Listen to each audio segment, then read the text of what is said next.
আপনারা দেখতে পাচ্ছেন অ্যাকচুয়ালি ধর্মনগরের লাস্ট 1 মান্থ বা মোর দেন 1 মান্থ থেকে প্রতিদিনই প্রায় কোথাও না কোথাও ঝড় বৃষ্টি হচ্ছে। এর মধ্যে লাস্ট কিছুদিন আগে আমাদের বেশ বড় রকম একটা শিলাবৃষ্টিও হয়ে গেল।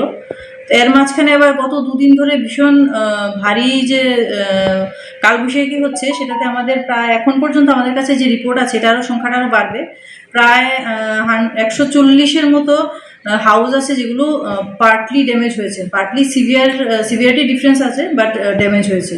আর বিভিন্ন মোর দেন আপনার 40টা লোকেশনের উপরে যেখানে গাছ পড়েছে, ইলেকট্রিসিটি ডিসরাপ্ট হয়েছে, তো সেগুলো আমাদের ভলান্টিয়াররা ফায়ার সার্ভিস সহ গিয়ে সেগুলোকে রিমুভ করেছে। বাকি আমাদের যে হাউসগুলো যেগুলো ড্যামেজ হয়েছে, আমাদের তহসিলদাররা আছেন, ফিল্ডে ভলান্টিয়াররা আছে, ওরা ওনাদের এনকোয়ারি করছেন। এনকোয়ারি করে প্রিলিমিনারি যে রিপোর্ট পাবো সেটার বিষয়ে আমাদের রিলিফ ওয়ার্কও থাকে। বিভিন্ন এলাকাতে এখন পর্যন্ত বিদ্যুৎ বিভ্রাট রয়েছে, পানীয় জলের সমস্যাও রয়েছে, সেই বিষয়ে আপনারা কি পদক্ষেপ নিচ্ছেন? বিদ্যুৎ বিভ্রাটের জন্য দেখুন, যেটা বেসিক্যালি হয়েছে যে বিভিন্ন জায়গাতে গাছ পড়ে গেছে, মানে ইলেকট্রিক লাইনের উপরে, সেটার জন্যই বিদ্যুৎ বিভ্রাট হয়েছে। তা আমরা আমাদের কাছে যখনই খবর এসছে তখনই আমরা ভলান্টিয়ার পাঠিয়েছি, আমাদের ফায়ার সার্ভিসকেও আমরা